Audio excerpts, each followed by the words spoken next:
ये देखकर बहुत प्रसन्नता होती है कि फेसबुक पर हमारे युवा मित्र बहुत सक्रिय हैं और प्रिंट तथा इलेक्ट्रॉनिक मीडिया में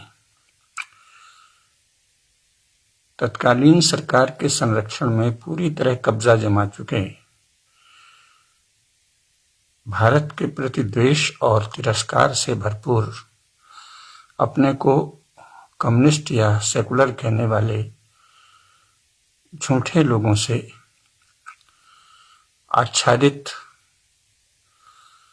मीडिया के समानांतर रूप से एक सोशल मीडिया विकसित हो रहा है। बहुत प्रसन्नता होती है और उसका सार्थक परिणाम निकलता देखकर प्रसन्नता उल्लास में बदल जाती है। परंतु कुछ बातें एक अधिक वय वाले और जीवन भर अध्ययन मनन करने वाले तथा भारतीय राजनीति के विविध स्तरों का गहरा प्रत्यक्ष ज्ञान होने के कारण और विश्व राजनीति के अध्येता होने के कारण बीच बीच में कुछ बातें कहना मैं अपना कर्तव्य समझता हूं। आप लोगों को वह कुछ ग्रहण करने योग्य लगे तो ग्रहण कीजिए, नहीं लगे तो समझ लीजिए कि ठीक है, देखते हैं इसमें से क्या संभव है क्या नहीं, ऐसा सोचकर उदासीन हो जाइए। सबसे पहले मैं आप लोगों का ध्यान इस बात की ओर खींचता हूं कि अक्सर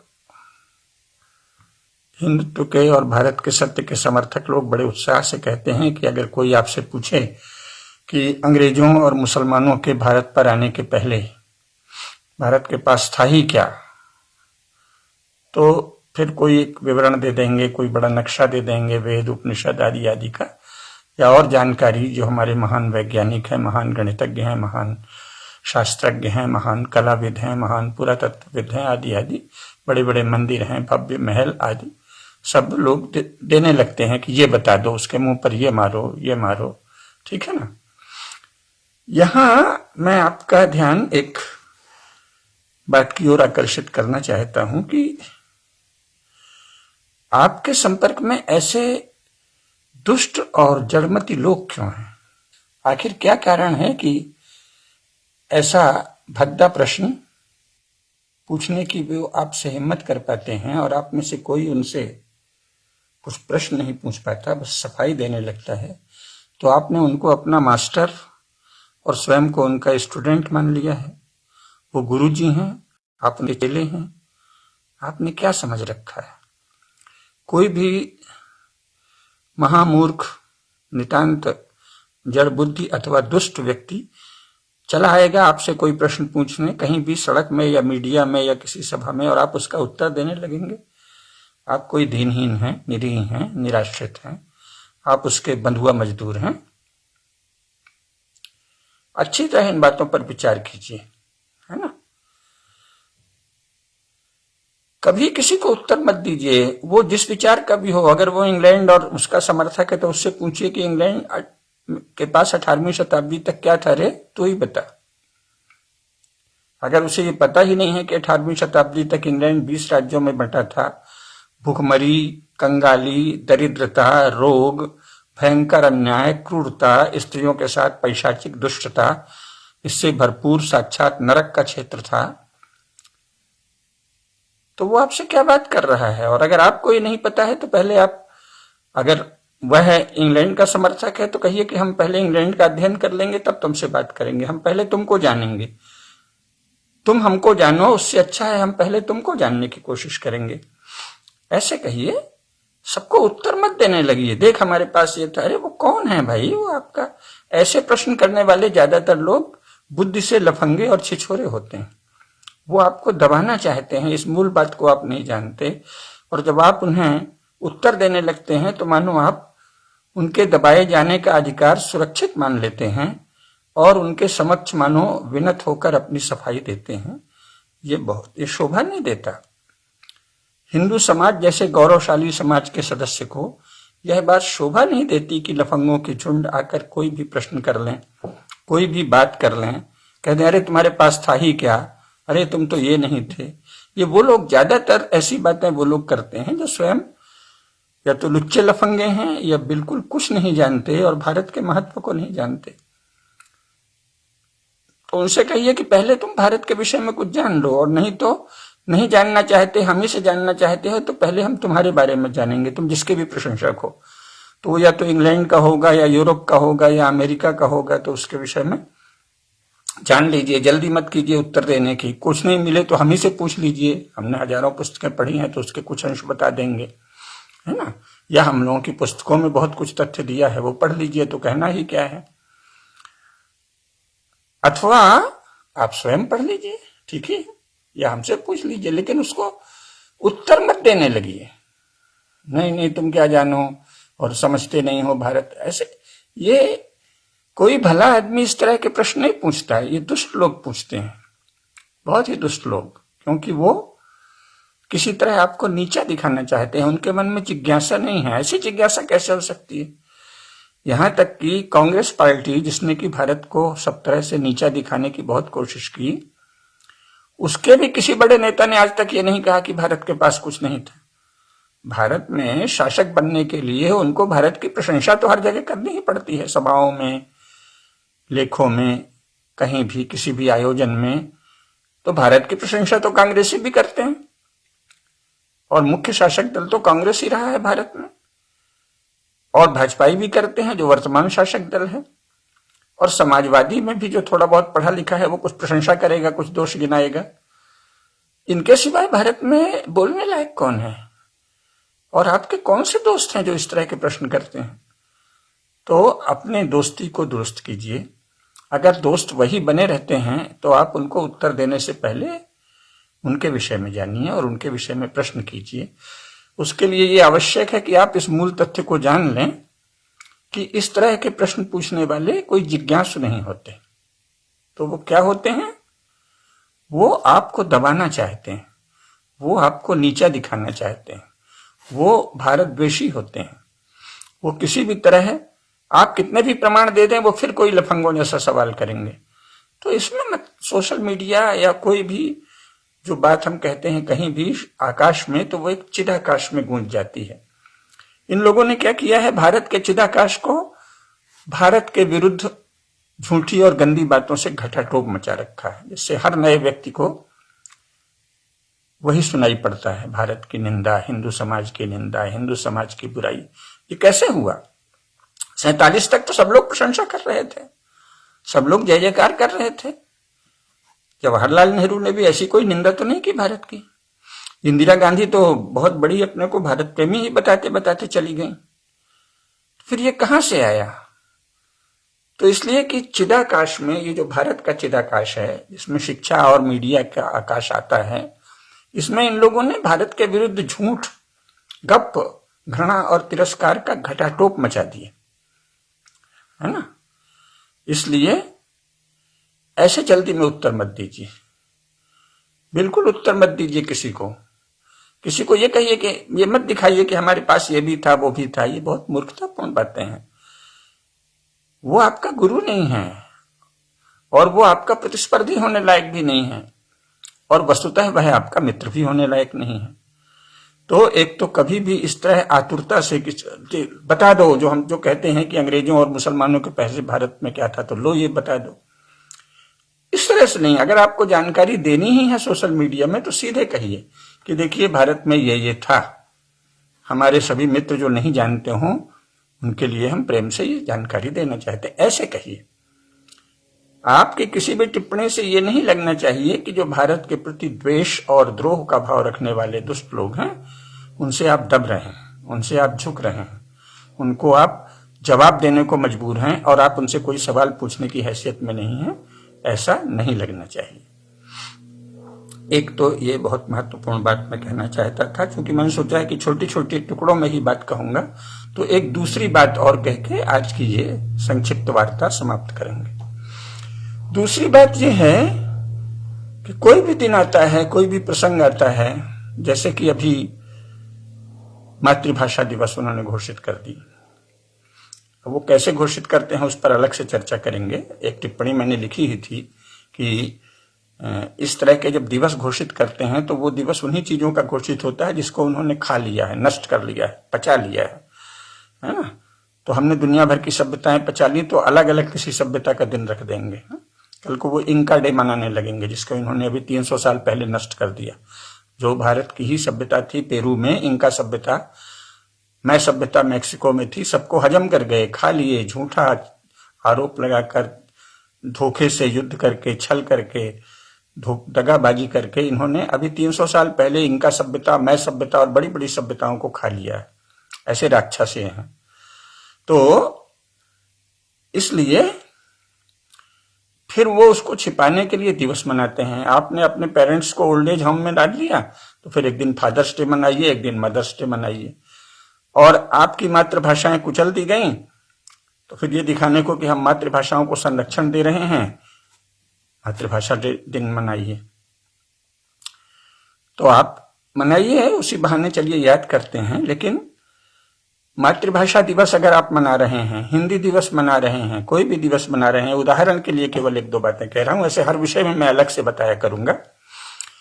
तो मातृभाषा दिवस पर बहुत से लोगों का आया कि हाय हाय हम इतने गए गुजरे हैं कि अपनी मातृभाषा की उपेक्षा कर दी।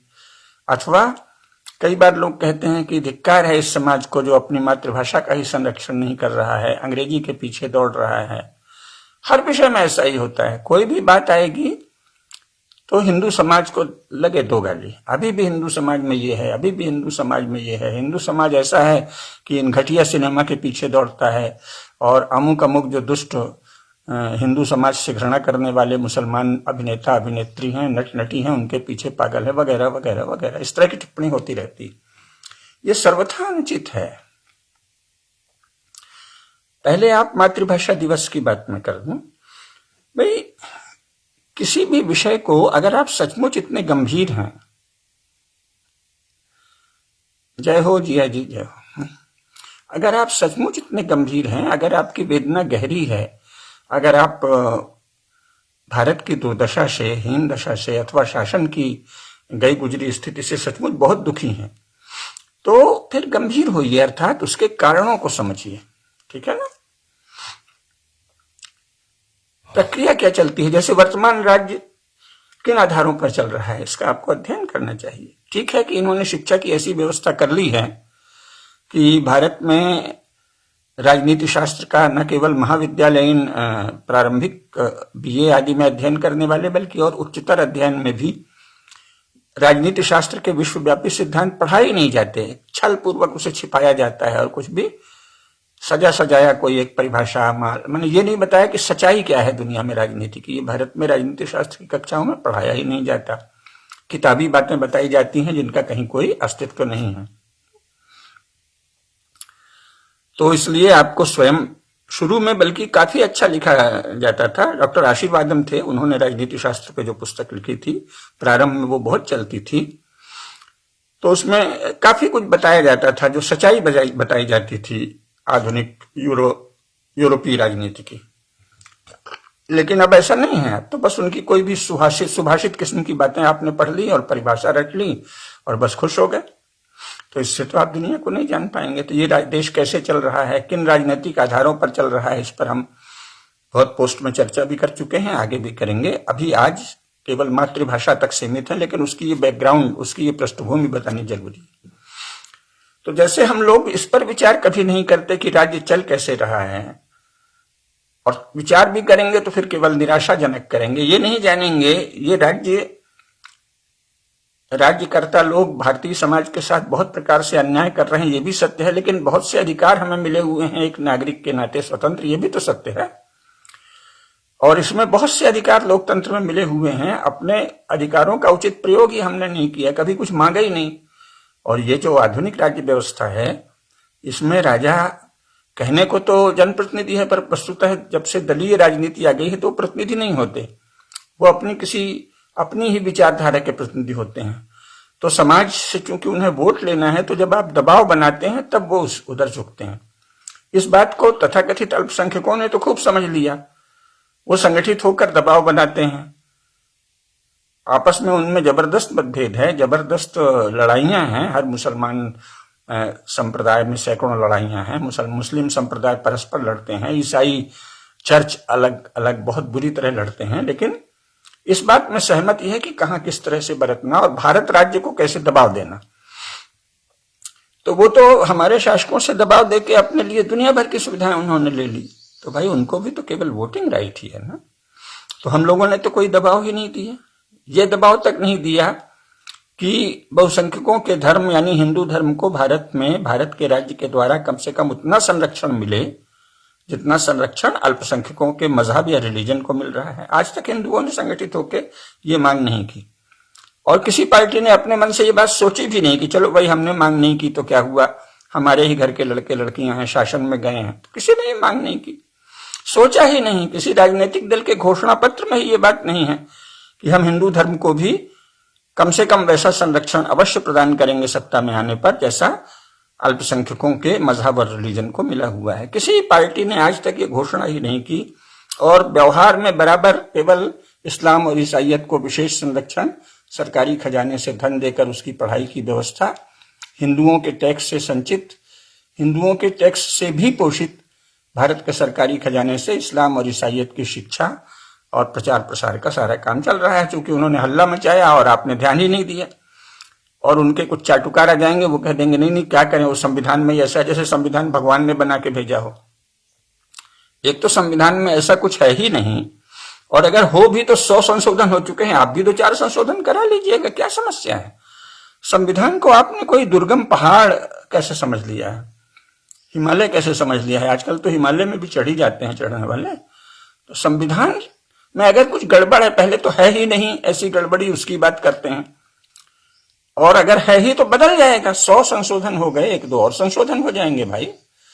तो क्या चल रहा है, शासन किन आधारों पर चल रहा है, इसकी न तो कहीं कोई पढ़ाई होती, न कोई पार्टी अपने कार्यकर्ताओं को ये बताती।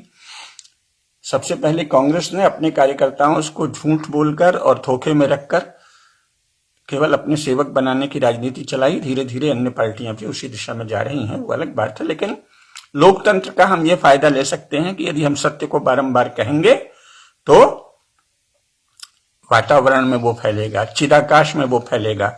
जब भारत के चिदाकाश में सत्य छा जाएगा तो उसकी प्रतिष्ठा अवश्यंभावी है। अभी भारत के चिदाकाश में दुष्टों ने असत्य को छा रखा है। भारत के विषय में असत्य, हिंदू धर्म के विषय में असत्य, भारतीय शास्त्रों के विषय में असत्य, भारतीय समाज, हिंदू समाज के विषय में असत्य, ये चारों तरफ फैलाया हुआ है। ये असत्य हिंदू समाज के नवशिक्षित लोगों ने बड़ी श्रद्धा से ग्रहण कर रखा है। ये सबसे चिंता की बात है। कैसे ग्रहण कर रखा है इसे मैं आज के विषय के संदर्भ में बताऊंगा कि देखिए कैसा हमारा समाज है, मातृभाषा को ही छोड़ रखा है। आपको ये पता ही नहीं है कि 1947 में जवाहरलाल नेहरू और उनकी संपूर्ण पार्टी ने जो सत्ता में आई, हिंदू समाज के साथ यानी भारतवर्ष के साथ, भारत के बहुसंख्यक समाज ही पर्याय माने जाते हैं किसी भी राष्ट्र का। हर राष्ट्र के पर्याय होता है वहां का बहुसंख्यक समाज। तो भारत राष्ट्र का पर्याय है हिंदू समाज, क्योंकि सारे संसार में यही नियम है। तो हिंदू समाज के साथ जवाहरलाल नेहरू और उनकी मंडली ने बहुत भयंकर छल किया कि समाज को अधिकार विहीन बना दिए। ऐसा किसी भी लोकतांत्रिक समाज में संसार में कहीं नहीं है। सब जगह, ईसाई देशों में सब जगह चर्चेज मजबूत हैं, मुस्लिम देशों में सब जगह उम्मा मजबूत है, बौद्ध देशों में सब जगह बौद्ध संघ कानूनन रूप से मजबूत है। भारत में हिंदू समाज और हिंदू धर्माचार्यों को कोई विधिक अधिकृत मान्यता ही नहीं दी गई है। वो एक सामान्य नागरिक की तरह है और इस पर बड़ा गर्व किया जाता है। अगर ये गर्व योग्य बात है तो दुनिया के लोकतंत्र में क्यों नहीं है। तो इससे क्या हुआ है कि शिक्षा और संचार माध्यम दोनों पर भारत के शासकों और प्रशासकों ने विधिक रूप से ठीक वही अधिकार प्राप्त कर रखा है जो सोवियत संघ में प्राप्त था। पश्चिमी लोकतंत्र में यानी पश्चिमी यूरोपीय, पश्चिम तो वो भारत से पश्चिम में नहीं है, यूरोप भारत से उत्तर में है, लेकिन पश्चिमी ईसाई देशों में यानी पश्चिमी यूरोपीय देशों में कहीं भी शिक्षा और संचार माध्यम पूरी तरह शासन के अधीन नहीं है। भारत में अब शासन ने थोड़ी छूट दी है, जो उदारीकरण और वैश्वीकरण की बात आई है, तो लेकिन वैसे शिक्षा और संचार माध्यम पूरी तरह शासन के अधीन था।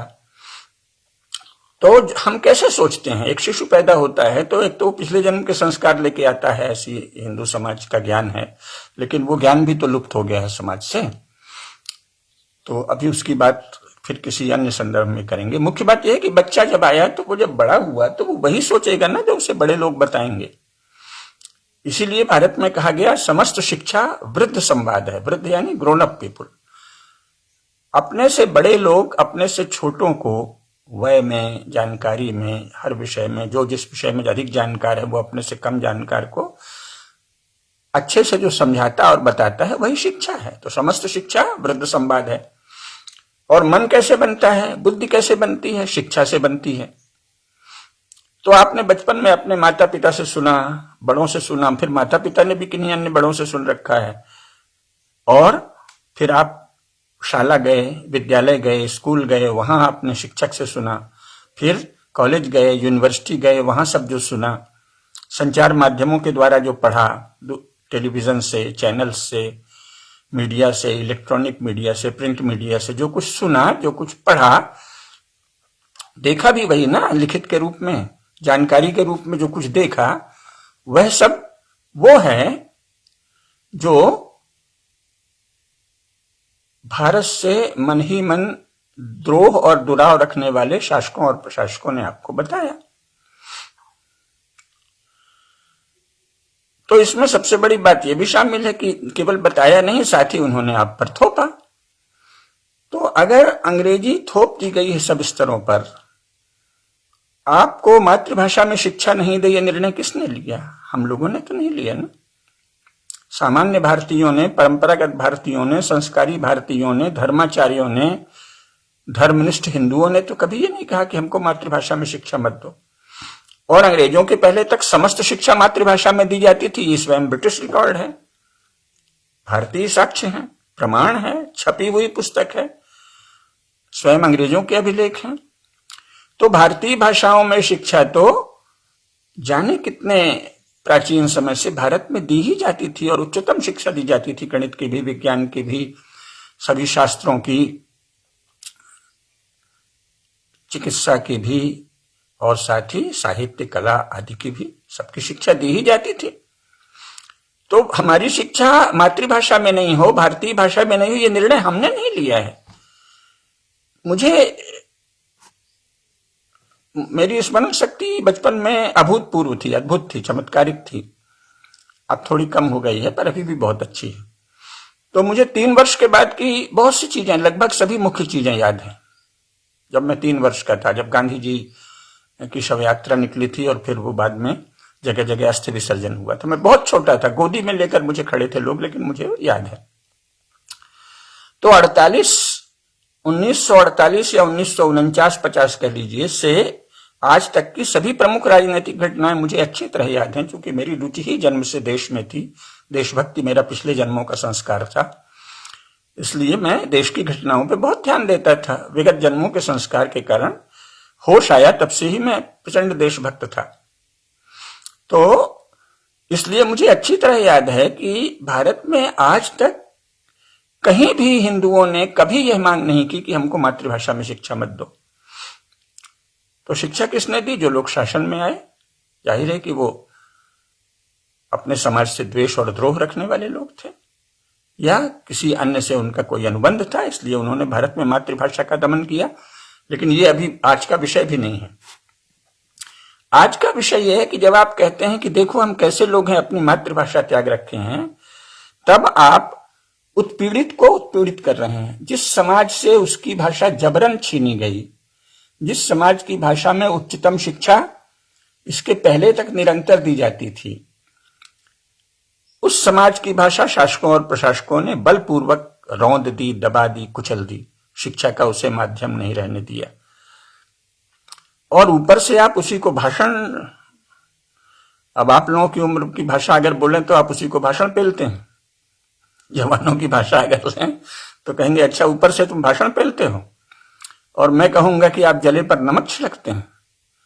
एक तो हमको मातृभाषा से वंचित किया गया बलपूर्वक शासन और प्रशासन के द्वारा विविध स्तरों पर, छल पूर्वक, बल पूर्वक, और ऊपर से आप समाज को ही उपदेश छाड़ते हैं कि हम कैसे लोग हैं, अपनी मातृभाषा भुला रखी।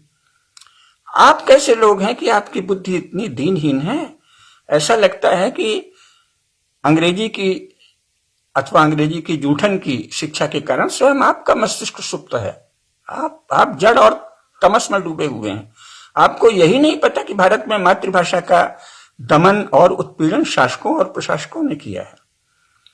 तो मातृभाषा दिवस के दिन अगर आपको कोई मांग करनी है तो ये मांग करिए कि या तो कोई तेजस्वी भाषा में मांग करिए, और अगर आप में दीनहीनता ही है तो कम से कम ये मांग करिए कि हे भगवान, कृपा करके हमारे शासकों और प्रशासकों में वो सद्बुद्धि दीजिए कि वे इस महान देश में, जहां सदा से मातृभाषा में ही उच्चतम ज्ञान विज्ञान प्रदान किया जाता था, वहां पुनः मातृभाषा को बहाल करें, वहां पुनः मातृभाषा को उसका स्वाभाविक स्थान वापस लौटाएं। ये प्रार्थना कीजिए ना। आप समाज को क्या उपदेश देते हैं कि अरे कैसे लोग हैं, मातृभाषा छोड़ दिया, कैसे लोग हैं गांव गांव में अंग्रेजी सीख रहे हैं। आप तो जले पर नमक छिड़क रहे हैं। आप तो भारत के लोगों को बेहोश बना डालना चाहते हैं। आप चाहते हैं कि वो ये नहीं देखे कि भारत की सभी बड़ी पार्टियां विदेशी मतवादों की नकल मार रही हैं। कोई राष्ट्रवादी है, कोई समाजवादी है, कोई विचित्र विचित्र बातें हैं। क्या है ये? कहां की, किस देश की भाषा है? भारत के शासक विदेशी मतवादों की नकल में अपनी राजनीतिक दल को आइडियोलॉजी पर आधारित बनाते हैं। इतना सुंदर संविधान बना है जिसमें लिखा है कि भारत के सभी नागरिकों को अभिव्यक्ति की और विचार की स्वतंत्रता है। उसमें आए दिन 130 करोड़ रखने वाले लोग भारत के 100 करोड़ हिंदुओं के विचार और अभिव्यक्ति की तो कोई चिंता ही नहीं करते।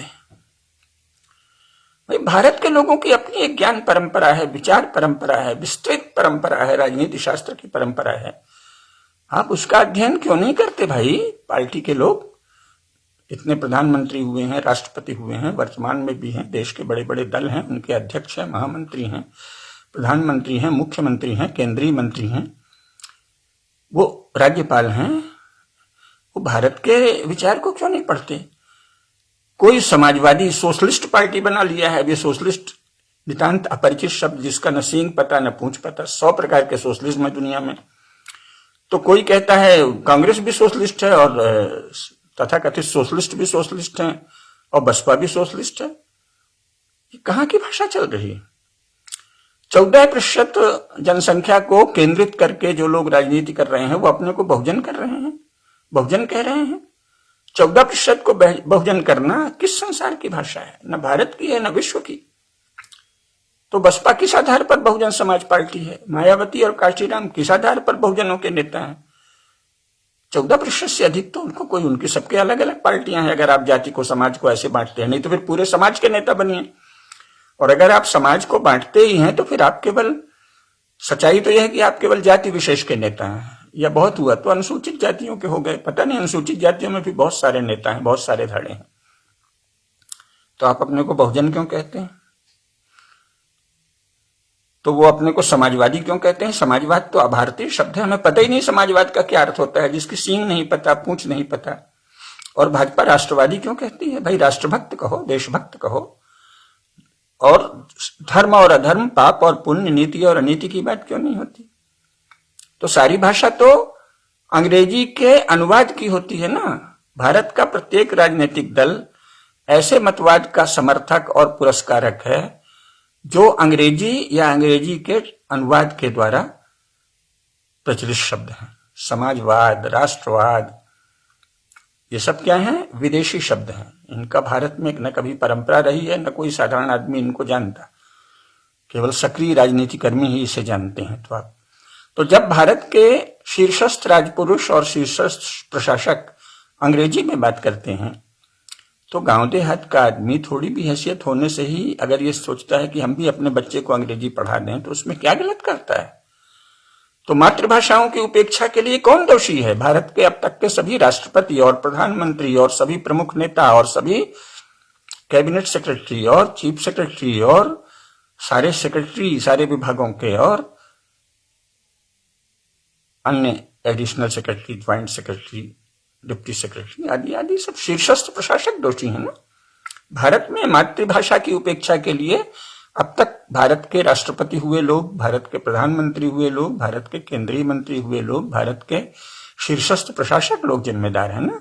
दोषी हैं कि नहीं वो आप जानिए। अगर आप दोषी मानते हैं तो वो दोषी हैं, जिम्मेदार मानते हैं तो वो जिम्मेदार हैं। अगर आप मानते हैं कि मातृभाषाओं की उपेक्षा बहुत अच्छी चीज थी तो उन्होंने बहुत अच्छा काम किया है। अगर आप मानते हैं कि भारत के पास तो कुछ था ही नहीं तो वो उन्होंने, हमारे शासकों और प्रशासकों ने मोटे तौर पे यही भावना फैलाई है शिक्षा के द्वारा और संचार माध्यमों के द्वारा। तो कृपा करके सामान्य आदमी को उपदेश मत झाड़िए, या युवाओं की भाषा में कहें तो उपदेश मत पेलिए। साधारण आदमी को उपदेश मत पेलिए। उसको मत कहिए कि तुमने अपनी मातृभाषाओं की उपेक्षा कर दी है। ये वैसे ही अमूर्तन गाली मत दीजिए, हाय हाय हम तो इतने गए गुजरे हैं, हमने तो आज तक अपनी मातृभाषा में शिक्षा भी नहीं शुरू की। बहुत गंदी बात है। आप हम कह के भारत के सर्वसाधारण लोगों को अकारण दोषी ठहरा रहे हैं। वो लोग जिनका गला दबा के रखा गया है, जिनकी मातृभाषा को शासकों और प्रशासकों ने बलपूर्वक, छलपूर्वक, धोखे से दबा कर रखा है, पहले से ही वो उत्पीड़ित हैं। हमारी मातृभाषा को उत्पीड़ित किया है शासकों और प्रशासकों ने, और आप ऊपर से हम ही को उपदेश देते हैं, अरे कैसे हम हैं, हाय हाय। ऐसी हर विषय में है।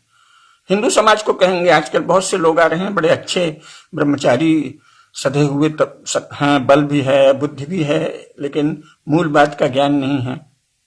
ऐसे बहुत से लोग आ रहे हैं, सन्यासी भी, जो कहते हैं कि हिंदुओं को युद्ध करना आना चाहिए, हिंदुओं को योद्धा होना चाहिए, हिंदुओं को वीरता पूर्वक प्रतिकार करना चाहिए। अरे बाबा, तो कानून कैसे बने हुए हैं, पहले आप उन कानूनों को हटाने के विरुद्ध, और उसमें कोई लड़ना नहीं पड़ेगा, वातावरण बनाइए, सजगता बनाइए।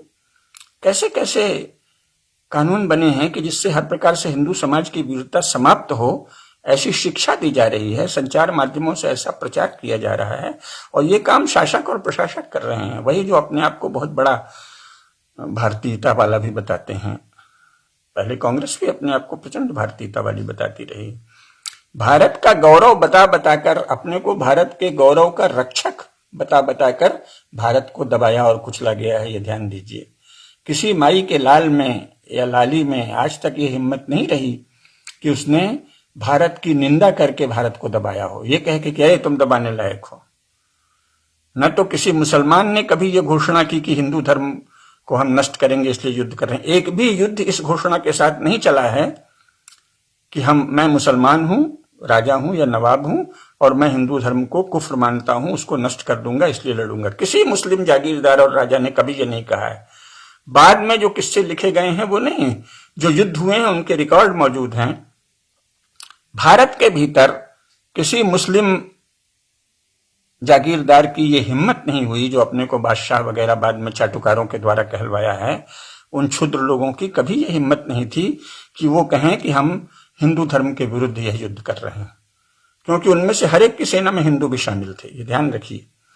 इसी प्रकार अंग्रेजों ने ये कभी नहीं कहा कि हम भारत को दबाने आए हैं। उन्होंने तो कहा यहाँ के राजा आपस में लड़ रहे हैं तो हम थोड़ा सुशासन देने आए हैं और आपके बीच शांति व्यवस्था फैला के चले जाएंगे। झूठ कहा, छल कहा, लेकिन कहा यही, सुशासन की बात की। अंग्रेजों ने भारत में सुशासन की बात की। अंग्रेजों ने गांधी और नेहरू पे राजद्रोह का अभियोग लगाया। ये कभी नहीं कहा गया कि तुम अंग्रेजी राज को उखाड़ फेंकना चाहते हो। ऐसा कोई मुकदमा नहीं है भारतीय नेताओं पर जिसमें यह कहा गया हो कि ये ब्रिटिश राज को उखाड़ फेंकना चाहते हैं इसलिए हम इनको दंड दे रहे हैं। हर मुकदमे में ये कहा गया कि ये गवर्नमेंट ऑफ इंडिया को उखाड़ फेंकना चाहते हैं, भारत शासन को, क्योंकि वो अपने आप को भारत शासन कहने लगे थे। और वो बदमाश तो अपने को भारत शासन तब से कहने लगे थे जब वो कोलकाता में बंगाल तक सीमित थे और थोड़ा तमिलनाडु तक। लेकिन भाषा का खेल देखिए, तो नेहरू पर भी गांधी पर भी क्या आरोप था कि ये भारत शासन के विरुद्ध राजद्रोह कर रहे हैं। ये अंग्रेजों की भाषा थी। ऐसा मुकदमा कभी नहीं लगाया गया कि ये तो अंग्रेजी राज को उखाड़ फेंकना चाहते हैं। कभी कोई अभियोग लगा ही नहीं। किसी क्रांतिकारी पर भी यह अभियोग नहीं लगा है। सारे अभियोग इन दुष्टों ने ये लगाए कि ये तो भारत शासन को उखाड़ फेंकना चाहते हैं, हम ही भारत शासन है। ऐसा अंग्रेजों ने कहा, जबकि वो थे क्या, उनकी कोई हैसियत नहीं थी। तो भाषा का इतना महत्व है। अंग्रेजों ने क्रांतिकारियों पर भी राजद्रोह का अभियोग लगाया, भारत शासन के विरुद्ध षड्यंत्र का अभियोग लगाया, और गांधी को भी भारत शासन के विरुद्ध षड्यंत्र करने वाला राजद्रोही कहा अंग्रेजों ने बार बार। और नेहरू को भी अंग्रेजों ने बार बार भारत शासन के विरुद्ध षड्यंत्र करने वाला राजद्रोही कहा है। सरदार पटेल को भी, राजेंद्र प्रसाद को भी, सभी बड़े कांग्रेसी नेताओं को अंग्रेजों ने भारत शासन के विरुद्ध षड्यंत्र करने वाला राजद्रोही कहकर ही मुकदमा चलाया था। तो जो मुख्य बात थी कि न तो कभी मुसलमानों की भारत में यह हिम्मत हुई कि ललकार कर कहें कि हम हिंदू धर्म के विरुद्ध युद्ध कर रहे हैं, न अंग्रेजों की एक भी दिन हिम्मत हुई कि ललकार कर कहें कि हम भारत को अपने अधीन रखने के लिए आए हैं, बल्कि उन्होंने कहा हम भारत में सुशासन लाना चाहते हैं। देखिए, हम तो बस अच्छा शासन ला देंगे, फिर बस चले जाएंगे, और हम तो सबको समान मानते हैं, और सब आप हमारे अपने हैं। और रानी विक्टोरिया तो सबको अपने बेटे ही मानती है, संतति मानती है ना, चिल्ड्रन मानती है। ऐसा सब झूठा प्रचार किया। तो झूठा प्रचार अलग बात है, लेकिन ये हिम्मत नहीं हुई एक भी दिन कि कहें अरे हिंदुओं तुम गए गुजरे हो, हम तुम पर शासन करेंगे। अगल बगल अपने चमचों से, पादरियों से, इनसे उनसे कहलवाते थे। वो प्रमाण नहीं माना जाएगा कि बहुत से युवा नेता हुए हैं जो मूर्खों की तरह पादरियों के कोटेशंस देके कहेंगे कि ये फलाना पादरी ये कहता था कि हिंदू समाज बहुत गया गुजरा है। तो पादरी कोई शासक था क्या? पादरियों को आप इतना कोट क्यों करते हो? आप पादरी के चेले हो, चमचे हो, भक्त हो? किस पादरी ने, साले ने क्या कहा, बकवास क्या की हिंदू समाज के विरुद्ध? कौन सा लफंगा ईस्ट इंडिया कंपनी का कर्मचारी या यूरोप का कोई मामूली कर्मचारी क्या बकबक कर गया? आप इसे उद्धृत क्यों करते हैं? आप इस सत्य का स्मरण करिए कि अंग्रेजों की कभी हिम्मत नहीं हुई ये कहने की कि हम भारत को या हिंदू समाज को दबाकर यहां शासन करेंगे। उन्होंने कहा नहीं साहब, हम तो बस आपको सुशासन देने आए हैं। जरा आप लोग बहुत लड़ रहे थे, क्या करें, हमको उस राजा ने निवेदन किया कि मदद कर दो, तो हमने वहां कर दी, उस राजा ने किया तो वो मदद कर दी। और 1 नवंबर 1858 को विक्टोरिया ने भी कहा कि भारत के जिन राजाओं ने हमको बुलाया है और हमसे संधि की है, उनको हम वचन देते हैं कि कभी उनकी सीमा में नहीं जाएंगे और कभी उनकी गोद की प्रथा तथा अन्य प्रथाओं पर उत्तराधिकार के किसी भी नियम में कोई हस्तक्षेप नहीं करेंगे। कंपनी जो करती थी वो गैर कानूनी था। आज से हमने, ब्रिटिश शासन ने सत्ता संभाल ली है 1858 से, और अब हम ऐसा नहीं करेंगे, यही कहा ना। और अपनी समस्त प्रजा को हम प्रेम से रखेंगे अपनी संतति की तरह। ये नहीं कहा कि हम यहाँ प्रोटेस्टेंट क्रिश्चियनिटी फैलाएंगे, जबकि इंग्लैंड में बाकायदे कानून के द्वारा प्रोटेस्टेंट क्रिश्चियनिटी फैलाई गई। इंग्लैंड में कानून के द्वारा कैथोलिकों को मारा गया, और जिस समय कैथोलिक शासन थोड़े समय को आए तो इंग्लैंड में कानून के द्वारा प्रोटेस्टेंट ईसाइयों को मारा गया। भारत में उनकी हिम्मत नहीं हुई कि हम गैर ईसाइयों को मारेंगे या गैर ईसाइयों को अपने अधीन रखेंगे। इस मूल सत्य को याद रखिए। और उससे आगे की बात है कि कांग्रेस ने भी जब हिंदू समाज को दबाने के लिए, भारतीयता को दबाने के लिए, भारत का दमन करने के लिए तरह तरह के षड्यंत्र किए, तो एक भी दिन उसकी ये हिम्मत नहीं हुई कि वो कहे कि हिंदू समाज तो बहुत गंदा है और गया गुजरा है और हम तो इसको दबा के रहेंगे। बल्कि उसने महानता के गीत गाए, भारतीय समाज बहुत महान है, इसमें कुछ बुराइयां आ गई हैं, हम इसको ठीक करेंगे, है ना। तो जो कुछ भी बुरा काम हुआ है, अंग्रेजी लाई गई है भारत को महान बनाना है ये कह के। कभी किसी की ये हिम्मत नहीं हुई कि कह दे कि अरे संस्कृत तो गई गुजरी भाषा है और भारतीयों के पास तो कोई ज्ञान ही नहीं है, भाषा ही नहीं है, और भारतीय क्या जाने पढ़ना लिखना, तो इसलिए हम अंग्रेजी ला रहे हैं कि यहाँ कुछ ज्ञान फैले। कांग्रेस की भी कभी हिम्मत नहीं हुई। तो भारत का दमन छल पूर्वक किया गया है। भारत का, भारतीय भाषाओं का दमन छल और वंचना पूर्वक किया गया है। कांग्रेस ने किया, भाजपा भी जहां तक कर रही है तो उसे छल पूर्वक कर रही है, ये ध्यान रखिए। तो भारत में मातृभाषाओं की अगर उपेक्षा है, भारतीय ज्ञान परंपरा की अगर उपेक्षा है, तो इसके लिए जिम्मेदार कौन है? इसके लिए जिम्मेदार भारत के अब तक के शासक और प्रशासक हैं, जिन्होंने चुनाव के समय ये कभी नहीं कहा कि हम भारत की भाषाओं को घटिया मानते हैं, हम भारत की भाषाओं को तिरस्कार के योग्य मानते हैं, हम भारत की भाषाओं को ज्ञान विज्ञान के लायक नहीं मानते, हम भारत के लोगों में ज्ञान की कोई सामर्थ्य नहीं मानते, इसलिए हम यूरोप से कोई विचार ले आए हैं, अमुकवाद तमुकवाद, आइडियोलॉजी, ये सब हम यूरोप से लेके आए हैं और हम भारत में शासन करेंगे और भारतीय भाषाओं को दूसरे और तीसरे स्तर की हैसियत दे देंगे। बाबू तक भारतीय भाषाओं का जानकार बहुत हुआ तो चपरासी और बाबू बनने देंगे, लेकिन बड़ा अफसर वही होगा जो यूरोपीय ज्ञान को जाने और अंग्रेजी जाने, और बड़े शासक वही होंगे जो यूरोप को अपना अधिकारी माने हर विषय में, सेंस ऑफ अथॉरिटी जिनके मन में यूरोप की हो। आपने ये सब नहीं देखा। और जब ये सब चल रहा है, जब मातृभाषाओं को छीन लिया गया है भारतीयों से, उस समय आप भारतीयों को उपदेश दे रहे हैं कि अपनी मातृभाषा की उपेक्षा नहीं करो। जब भारतीयों से वीरता छीन ली गई है, बलपूर्वक उसे गैर कानूनी करार दिया गया है, तब आप कहते हैं कि हिंदू कायर क्यों है?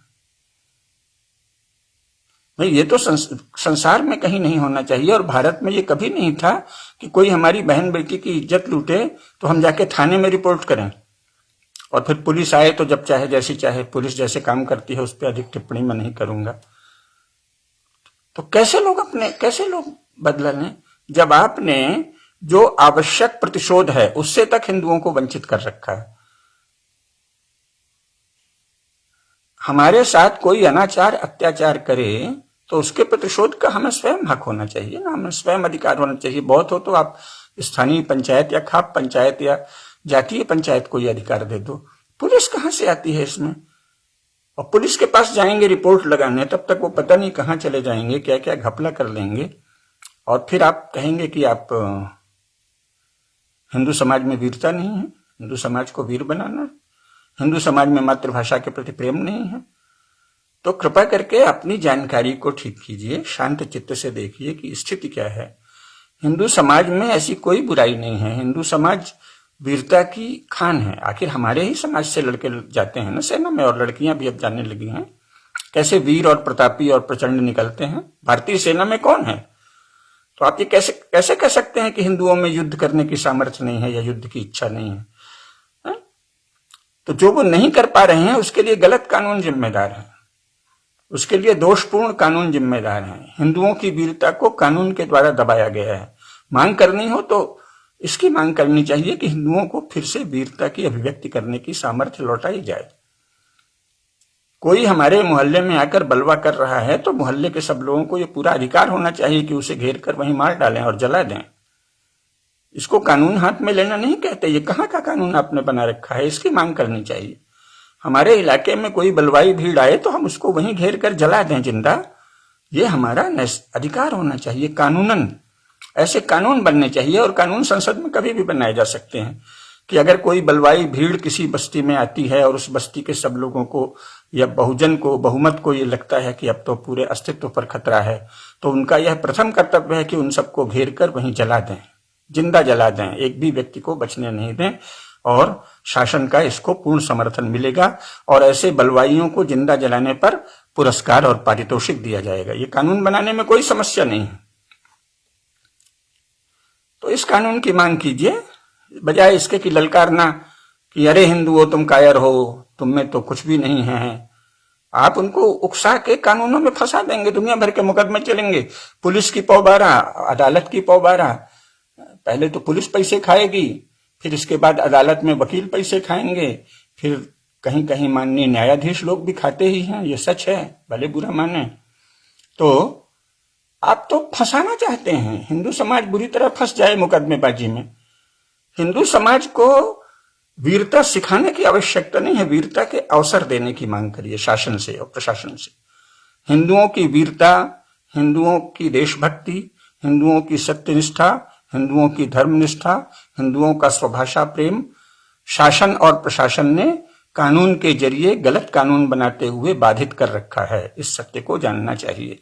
अगर आप इस सत्य को नहीं जानते तो आपकी मांग बहुत ही अविकसित किस्म के छोकरे छोकरियों का हल्ला है। आपकी मांग की कोई कीमत नहीं, आपकी टिप्पणी की कोई कीमत नहीं है, क्योंकि उसका सत्य से कोई संबंध नहीं है। कृपा करके ऐसी मांगे मत करिए, कृपा करके ऐसी टिप्पणियां मत करिए। कैसे शासन, कैसे व्यवस्था चल रही है, संसार में कितने प्रकार की व्यवस्थाएं हैं, भारत की व्यवस्था कैसे उन सबसे अलग और अजूबी है, कैसे हमने इंग्लैंड का भी सर्वोत्तम सार नहीं लिया, ये मैंने कई भाषणों में और उसमें बताया है। भारत में तो इंग्लैंड की नकल भी नहीं चल रही है, नहीं तो इससे भी हिंदू समाज शक्तिशाली हो जाएगा। तो ये जैसे कि अंग्रेजों से और सोवियत संघ से, कम्युनिस्टों से प्रेरणा लेकर एक छोटे से समूह ने शासन का एक विशेष ढांचा बना दिया है। संविधान का उससे कोई संबंध नहीं, संविधान को भी होशियारी से तोड़ा मरोड़ा गया है। और वर्तमान में शासन का यह ढांचा भाजपा भी चला रही है, क्योंकि उसके पास कोई राजनीति शास्त्री नहीं है, कोई राजनीति का चिंतक नहीं है, और देश में चिंतनशील और विद्वानों की उसे कोई कद्र भी नहीं है। वो तो हमारी पार्टी के फलाने जी हो गए, इसलिए वो महान विचारक हैं, भले उनको देश और दुनिया का कोई ज्ञान है या नहीं है।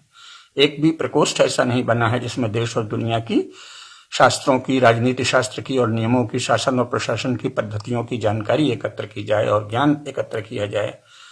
तो ऐसी स्थिति में भारत में जो कुछ भी बड़े स्तर पर अनुचित हो रहा है उसके लिए पूरी तरह शासक और प्रशासक जिम्मेदार हैं। कभी भी आप समाज की निंदा मत करिए। हिंदू समाज में वीरता की कोई कमी है ऐसा इतनी गंदी बात मत बोलिए, क्योंकि उसी समाज से सेना में एक से एक वीर लोग जा रहे हैं। हिंदू समाज में विवेक की कमी है यह मत कहिए। हिंदू समाज में अपनी भाषा से प्रेम नहीं है यह मत कहिए। भाषा अगर शिक्षा का माध्यम नहीं है तो उसके लिए अब तक के राष्ट्रपति, प्रधानमंत्री और शिक्षा मंत्री और मुख्यमंत्री और राज्यों के शिक्षा मंत्री दोषी हैं, साधारण भारतीय नहीं। भारतीयों के मन में अगर ग्लानि जगाई जा रही है, विशेषकर हिंदू समाज के मन में, तो इसके लिए शासक और प्रशासक दोषी हैं। शासकों से सत्यनिष्ठ होने का आग्रह कीजिए, शासकों से धर्मनिष्ठ होने का आग्रह कीजिए, शासकों से ज्ञाननिष्ठ होने का आग्रह कीजिए। अगर कुछ नहीं कर सकते तो पहले अध्ययन कीजिए स्थितियों का। इतना तो अवश्य करिए कि अपने समाज की निंदा मत करिए।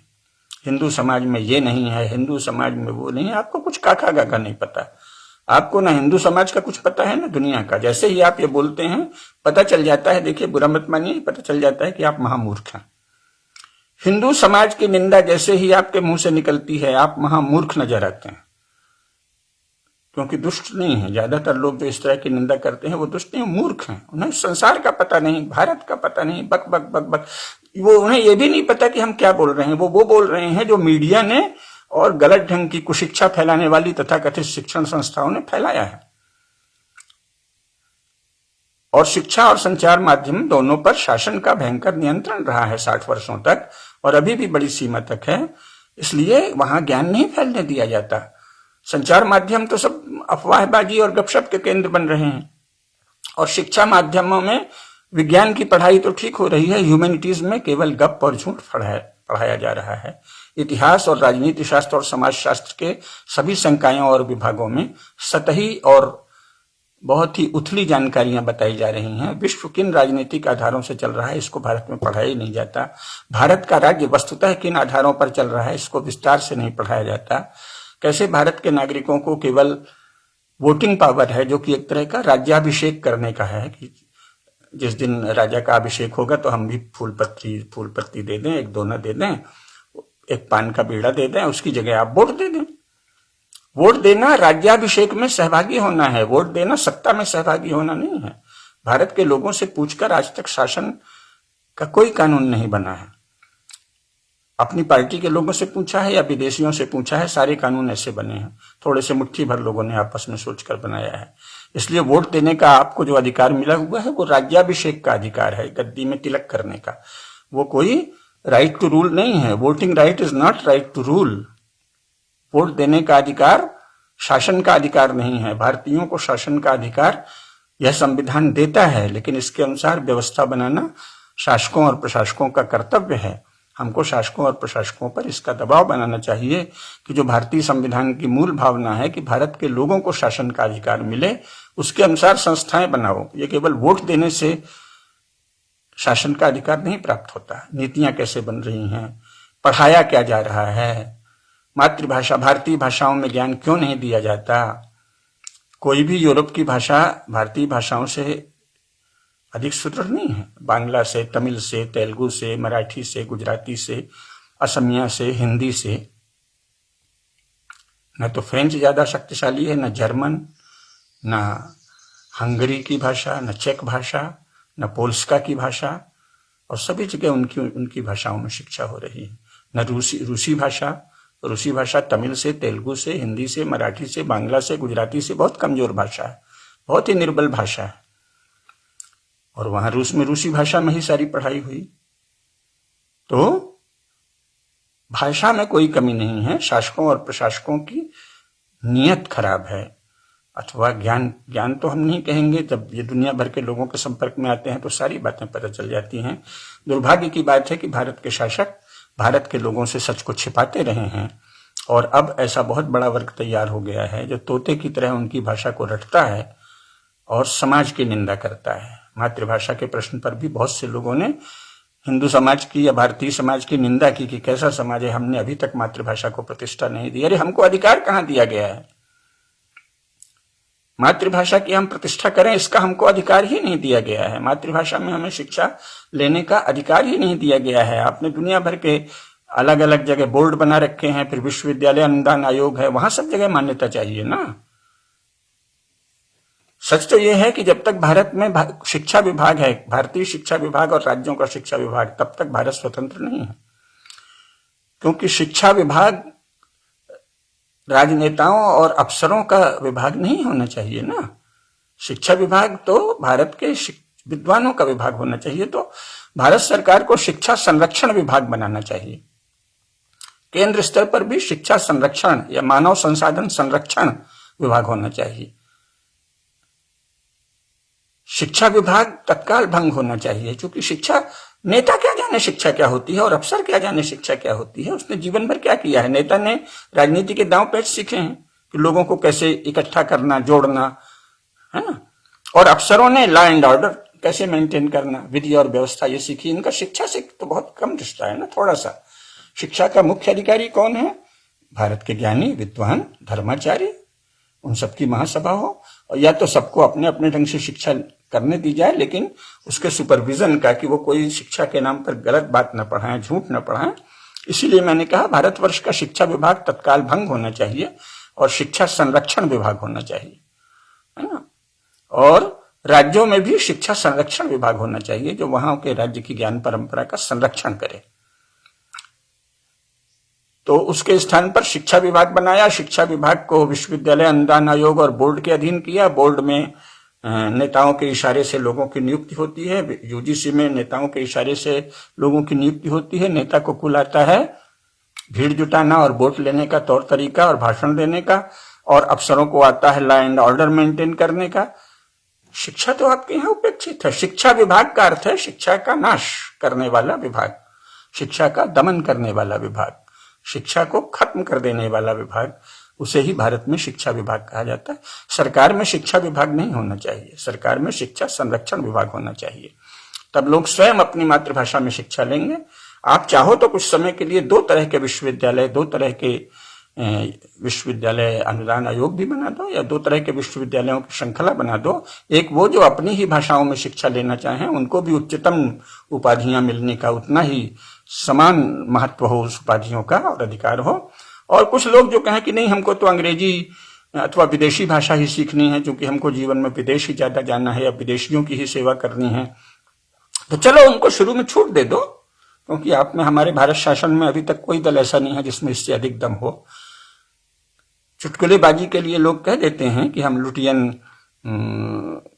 वालों से या लुटियन मीडिया से या लुटियन की दिल्ली से हमको दूरी है, लेकिन वस्तुतः लुटियन की दिल्ली किसी न किसी रूप में काबिज हो ही जाती है सत्ता में। तो अभी यही चलेगा। तो आप ऐसे करें कि दो प्रकार के विश्वविद्यालय और दो प्रकार की शिक्षा चला दें। एक वो लोग जो मातृभाषा में लेना चाहते हैं, और एक वो लोग जो उच्चतम शिक्षा अंग्रेजी अथवा विदेशी भाषाओं में लेना चाहते हैं। दोनों को समान महत्व दे दिया जाए, लेकिन शिक्षा सरकार नहीं दे। ना तो शिक्षा की फीस लेनी चाहिए शासन को, टैक्स में उतनी कटौती करें। स्थानीय स्तर पर लोग अपने अपने ढंग से शिक्षा लें। शिक्षा पूर्णतः राज्य के नियंत्रण से मुक्त होनी चाहिए, क्योंकि ये सोवियत पैटर्न है, कम्युनिस्ट पैटर्न है। या तो पश्चिमी यूरोप की तरह शिक्षा धार्मिक संस्थाओं के अधीन हो, जिसका अर्थ है कि सनातन धर्म की महासभाओं के अधीन हो, चूंकि इंग्लैंड में शिक्षा प्रोटेस्टेंट चर्च से संचालित है।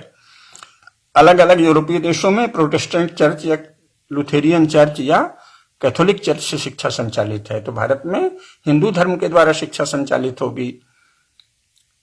तब वो भारतीय शिक्षा कहलाएगी। लेकिन अगर आप में शुरू में उतनी हिम्मत नहीं है तो फिलहाल कम से कम स्वतंत्रता दे दीजिए, लेकिन सभी को समान महत्व दीजिए और शिक्षा विभाग को भंग करके शिक्षा संरक्षण विभाग आना चाहिए। शिक्षा सरकार का काम नहीं है, सरकारों ने शिक्षा का केवल नाश किया है। विज्ञान की शिक्षा अवश्य सरकार देती रहे अभी, क्योंकि वैसी कोई व्यवस्था नहीं है। ये मैं कोई नई बात तो कह रहा हूं, लेकिन डॉक्टर लोहिया ने बीज रूप में इसको बहुत पहले कहा था, मुझसे ही कहा था और भाषणों में भी कहा, इसलिए कोई ये नहीं कह सकता कि तुम अपने मन से कह रहे हो। डॉक्टर साहब ने मुझसे स्वयं कहा था कि ऐसी मांग करो, और उन्होंने सार्वजनिक रूप से ये मांग उठाई थी जो उस समय के पत्र पत्रिकाओं में छपी थी, और जहां तक मुझे याद है शायद जन या मैनकाइंड में भी कहीं छपी थी, कि 12वीं के बाद, इंटरमीडिएट के बाद ह्यूमैनिटीज की कोई भी शिक्षा कॉलेज यूनिवर्सिटी में नहीं दी जानी चाहिए। वो स्वतंत्र रूप से लोग अपने अपने ढंग से प्राप्त करें, इतिहास की, राजनीति शास्त्र की, समाज शास्त्र की। केवल विज्ञान की पढ़ाई के लिए फिलहाल सरकारी शिक्षा रह सकती है, शिक्षा के केंद्र रह सकते हैं, या सरकारी शिक्षा अनुदान विशेष दी जाए, लेकिन ह्यूमैनिटीज की पढ़ाई के लिए कोई कॉलेज या यूनिवर्सिटी सरकारी नहीं होनी चाहिए। सरकार का उससे कोई मतलब नहीं होना चाहिए सिवाय सुपरविजन के, ये देखने के कि कोई गलत बात न पढ़ाई जाए। इसीलिए मैंने कहा शिक्षा संरक्षण विभाग हो, तब अपने आप मातृभाषाओं में उच्चतम ज्ञान प्राप्त होगा और हर व्यक्ति मातृभाषा में दक्ष और प्रवीण और कुशल होने की होड़ लगाएगा, प्रतिस्पर्धा करेगा। मांग करनी है तो सही मांग कीजिए।